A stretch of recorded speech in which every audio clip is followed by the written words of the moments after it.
Bonsoir à tous, bienvenue sur la chaîne toujours proche des populations. Heureux de vous retrouver. Voici les titres de votre journal.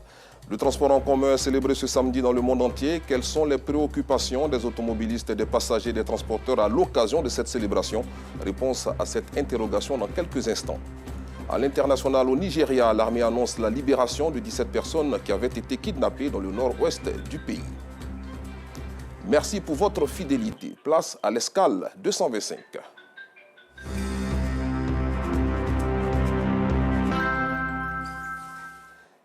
Direction Elima, localité centenaire et outilée, à quelques lieues de l'embouchure de la célèbre station balnéaire d'Asseni dans le sud-est de la Côte d'Ivoire.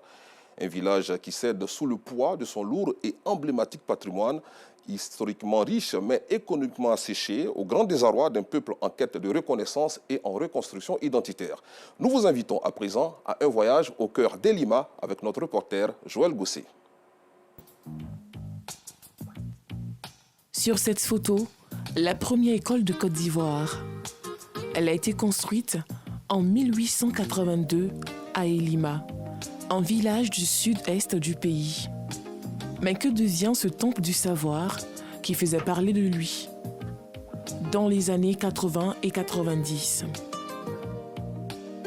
Pour le savoir, direction la cité des pirogues à Adiaké, une localité du sud Comoé, à 96 km d'Abidjan.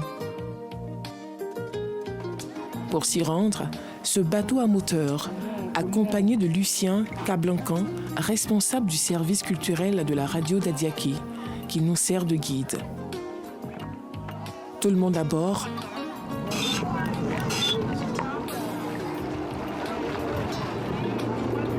Le bateau s'élance sur la lagune Abi. Une traversée riche en rencontres. Par exemple, ce bateau venu du Ghana voisin. Après un trajet de 12 km, le quai d'Elima, porte d'entrée de la civilisation moderne en Côte d'Ivoire.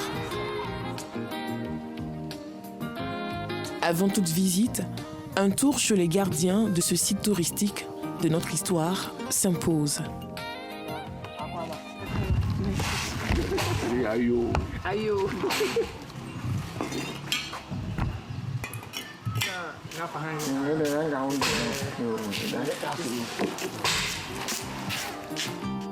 Une fois les civilités accomplies, la visite peut commencer. Elima, ce petit village forestier d'à peine 800 âmes, sous-préfecture d'Étioboué, ploie sous une végétation luxuriante.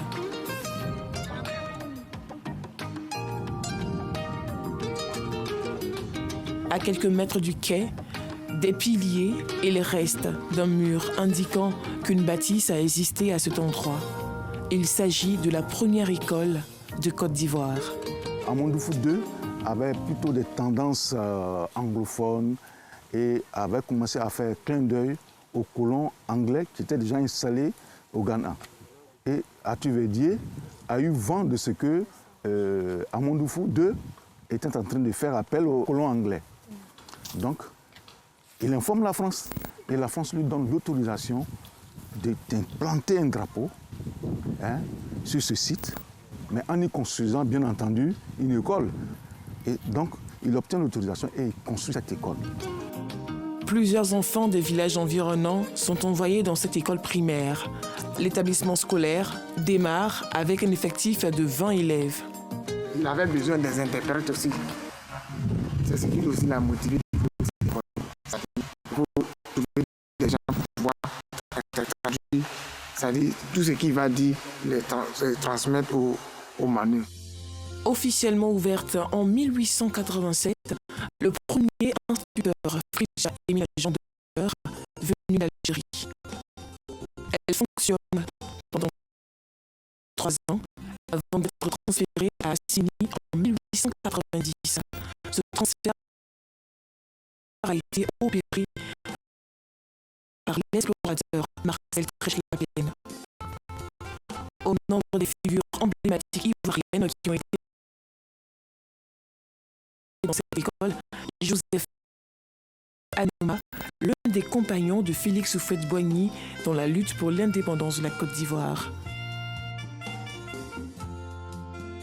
Et Lima n'a pas abrité que la première école de la Côte d'Ivoire. À une centaine de mètres des ruines de l'établissement, la première résidence coloniale perchée sur une colline. En chemin, cette guérite attire notre attention. Tout le monde n'était pas permis de franchir cette zone. Parce que Arthur-Verdier, il y avait la sécurité. Hein, vous comprenez, à l'époque, il y avait un petit conflit entre les colons et les indigènes. Hein, les indigènes avaient une peur bleue des colons. Et les colons également avaient une certaine peur des indigènes. Donc ils se protégeaient. D'où la construction de cette guérite dans laquelle il y avait les vigiles. Après une courte pause, la marche continue jusqu'au sommet de la colline, à la rencontre de cette bâtisse surnommée la Grande Maison Blanche, résidence d'Arthur Verdier. Cette résidence fut la première maison construite en dur, en Côte d'Ivoire, un château à cette époque. Elle est entièrement construite en pierre.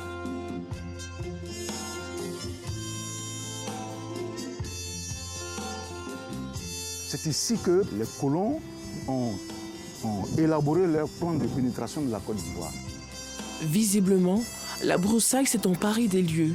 Le bâtiment fait de matériaux très résistants encore visibles à l'épreuve des pluies torrentielles et de l'usure du temps a perdu de sa superbe. La nature, ayant horreur du vide, a repris son droit. Trèche-la-Plaine a séjourné dans ce bâtiment. La plupart de tous les colons ont séjourné ici. Si rien n'est fait, ce bâtiment sera complètement détruit. Donc il faut sauver le bâtiment. Ça, c'est la première résidence officielle de Côte d'Ivoire.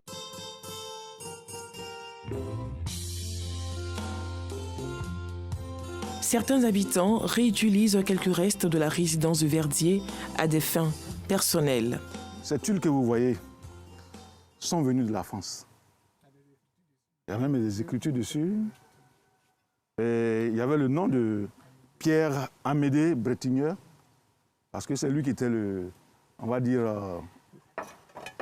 de main d'Arthur Verdier. Et donc, les commandes venaient à son nom. Donc, tout ça, ça date de 1800. C'est encore là, solide, bien solide. Au bas de la colline, cette maison construite à l'époque pour les ouvriers du colon Verdier. Ce logement appartenait au chef Manu.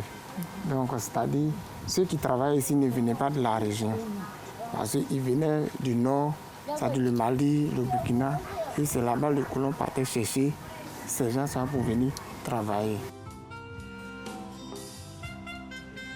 En plus de la première école et de la première résidence, Elima a accueilli sur les rives de la lagune Abi les premières locomotives de la Côte d'Ivoire.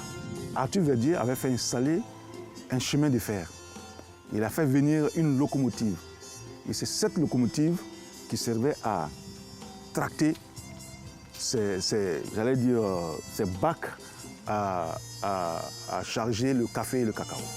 Ces décombres de ferraille jonchent le site, témoins inanimés d'une période faste.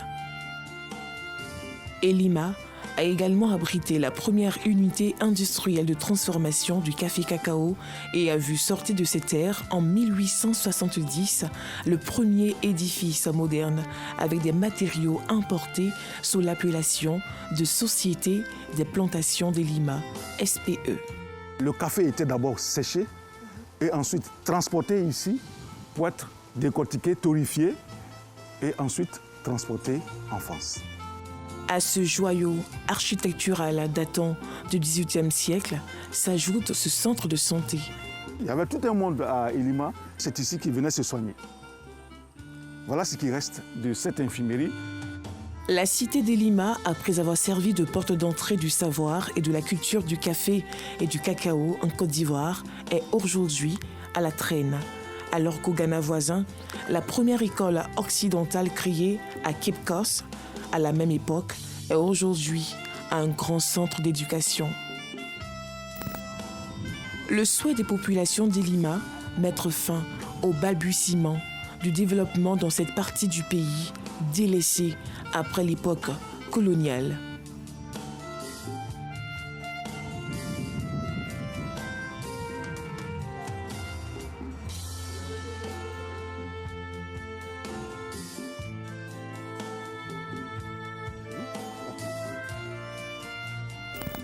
Pour l'heure, les gardiens de ces vestiges coloniaux gardent jalousement ce pan de notre histoire à travers ces clichés.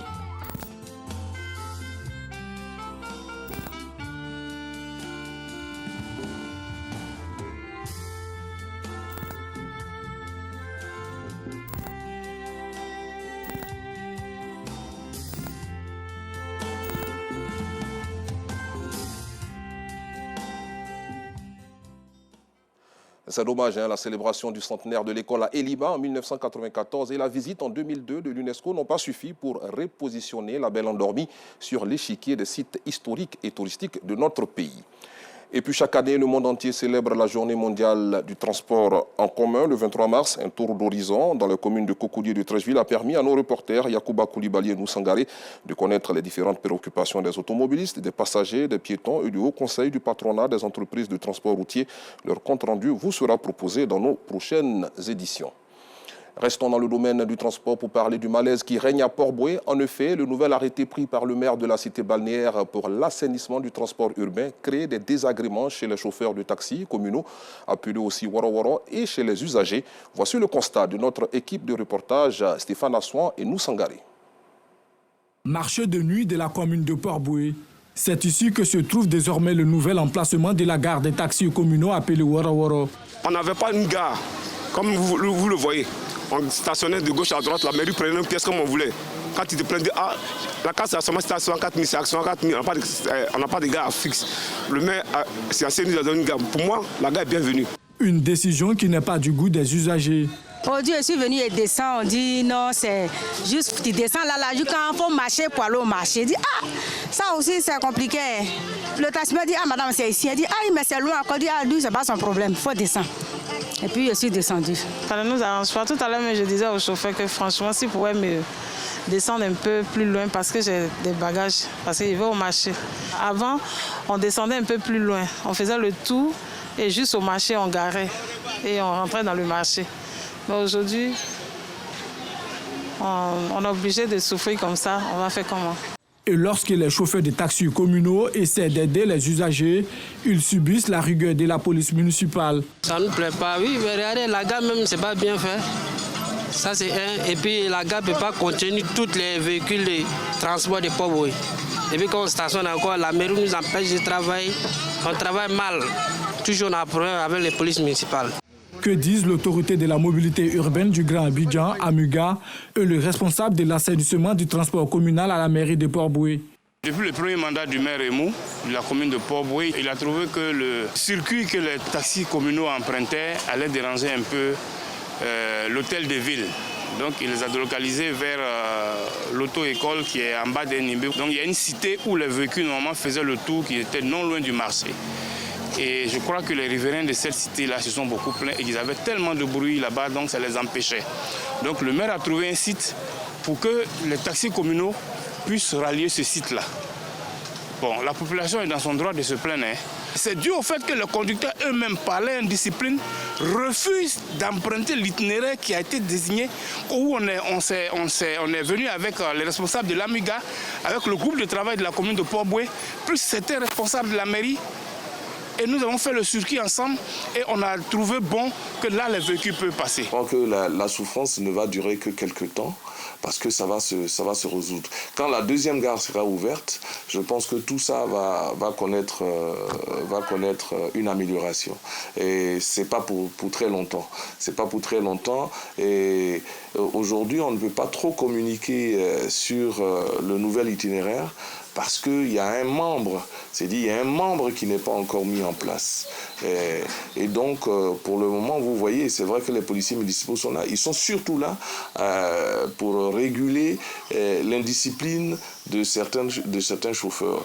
Le manque de communication entrave la bonne entente entre usagers, chauffeurs de taxis en commun, Amuga et la mairie de Port-Boué. Des désagréments subsisteront tant que la sensibilisation sur le nouvel itinéraire des taxis communaux n'est pas faite. Ouvrons à présent la page relative à la célébration de la Journée mondiale de la météorologie, une journée qui commémore l'entrée en vigueur le 23 mars 1950 de la Convention qui a institué l'Organisation météorologique mondiale. Les détails avec Abdoulaziz Guira et Clément Boko. Dans cette salle, ils sont plus d'une centaine de personnes à avoir fait le déplacement pour la célébration de la Journée mondiale de la météorologie. Thème de cette célébration 2024, en première de l'action climatique. La météorologie est dans la vie de chaque jour et elle donc nous informe sur l'impact climatique dans tous les secteurs d'activité. Donc nous devons nous battre ensemble pour que nous puissions donc gagner ce combat de la lutte contre le réchauffement climatique. Et c'est très important donc qu'on puisse lutter contre ce phénomène pour laisser donc aux générations à venir un avenir radieux. Pour la Sodexam, société d'exploitation et de développement aéroportuaire, aéronautique et météorologique, les défis se situent à plusieurs niveaux. Les défis aujourd'hui au niveau de la Sodexam, c'est de pouvoir renforcer ses capacités, moderniser ses capacités afin de prévenir les populations. Prévenir les populations en termes de surveillance d'abord climatique, en termes de prévision météorologique, en termes d'études météorologiques et climatiques pour que tous les secteurs socio-économiques qui dépendent, dont les activités dépendent du climat, puissent être mieux résilients et anticiper surtout, planifier leurs activités en fonction des informations, des indicateurs que nous leur fournissons. Parmi le public, des jeunes, des collectivités locales et même le ministère des Sports. Avec la Sodexam, tous entendent créer une synergie d'action de lutte contre le changement climatique. Je dirais que ce panel nous a vraiment permis de pouvoir comprendre cette chaleur intense que nous vivons ces derniers temps. Alors, il y a eu plusieurs interventions. Et ce que je peux retenir, c'est que nous devons vraiment lutter pour pouvoir œuvrer afin de pouvoir lutter contre le réchauffement climatique. On avait déjà eu un problème naturel sur des éboulements de terrain. Donc Madame le maire prend très à cœur ce genre de panel. C'est un panel très important pour nous que nous venons suivre pour ensuite envoyer des bonnes idées à nos populations. Le réchauffement climatique étant une réalité aujourd'hui, est palpable, il faudra faire très attention et prendre très au sérieux les recommandations que la Sodexam et les experts nous feront durant ce colloque qui est très intéressant. Le transport est toujours impacté par tout ce qui est problème climatique. Donc quand il pleut fort, vous allez voir que ce soit les véhicules, que ce soit l'avion, tout est impacté. Donc voilà pourquoi le ministère, travaillant avec la Sodexam sur ce chapeau-là, prend vraiment l'initiative pourquoi on arrive à quelque chose de vraiment positif pour toute la Côte d'Ivoire. On a un grand projet qu'on appelle aujourd'hui Vigiclim et ce projet-là va permettre vraiment de encore sensibiliser toute la population et de travailler en fait que vraiment nous arrivons vraiment à un climat qui soit abordable pour tout le monde. La Journée mondiale de la météorologie organisée par la Sodexam a été aussi marquée par des panels autour des menaces que représente le réchauffement climatique. Rappelons que ce 23 mars 2024 est célébrée la Journée internationale de la météorologie et la Sodexam n'a pas voulu rester en marge de cette célébration. Autre sujet à présent, le choix d'une filière, d'une université ou d'une grande école est une étape importante dans la vie d'un nouveau bachelier. C'est pour répondre à toutes ces attentes que les responsables du collège moderne Anador de Yopougon ont initié une journée en faveur de leurs élèves en classe de terminale. Nous Sangari. Clément fait partie du personnel d'encadrement d'une école de spécialité multimédia. Ce jour, il échange avec les élèves de cet établissement sur les opportunités qu'offre son école aux nouveaux bacheliers. Nous sommes en phase des étudiants en phase terminale. Après cette étape, on va passer dans ce qu'on appelle l'école supérieure. Donc déjà, notre première approche est de leur donner une piste d'orientation qu'à l'issue de leur formation, les établissements secondaires puissent automatiquement avoir une voie sur une carrière, aussi avoir une bonne formation. Notre établissement est typiquement basé sur la formation qui est le domaine de la communication. Donc la numérique, le métier du digital, l'audiovisuel et consorts. Nous sommes à la journée carrière du collège moderne Anador situé dans la commune de Yopougon. Plusieurs universités et grandes écoles sont présentes pour mieux outiller les élèves, surtout ceux de la classe de la terminale, sur les filières de leur choix, ce après l'obtention du baccalauréat. Ce qui va faire la différence entre les étudiants sur le marché de l'emploi, c'est la compétence pratique. qu'est-ce qu'on sait faire réellement de façon pratique. Est-ce que les enfants auront les compétences nécessaires et de les rendre opérationnels en 3 ans de formation après la licence. C'est l'une de nos spécialités. Une occasion que les élèves de cet établissement secondaire n'ont pas voulu se faire compter. Ils ont effectué nombreux de déplacements pour la circonstance. Les différentes universités nous ont montré un peu ce qui se passe chez eux et puis ça a été très intéressant. On a posé des questions et tout. C'était très instructif en tout cas. Cette journée carrière initiée par les responsables de l'établissement est à sa 3e édition. C'est fondamental pour l'élève parce qu'une chose est d'obtenir le bac, mais une autre chose est de savoir ce qu'on fait de ce baccalauréat. Donc savoir s'orienter détermine la carrière de demain, détermine notre avenir de demain. Donc pour nous, pour former des hommes, pour former une Côte d'Ivoire meilleure, une Côte d'Ivoire participative, il faut qu'il y ait des hommes bien formés qui sachent ce qu'ils veulent faire de leurs différents diplômes. Quitte à rencontrer des professionnels, partager des expériences et puis faire le bon choix. Ce sont plus de 700 élèves répartis dans les 16 classes des terminales que compte l'établissement qui ont pris part à cette journée carrière. Point de chute de ce journal, le Nigeria, où l'armée a annoncé ce samedi avoir secouru 17 personnes, 16 enfants et une femme qui avaient été kidnappés dans le nord-ouest du pays. Merci d'avoir suivi cette édition. Bon week-end sur RTI2.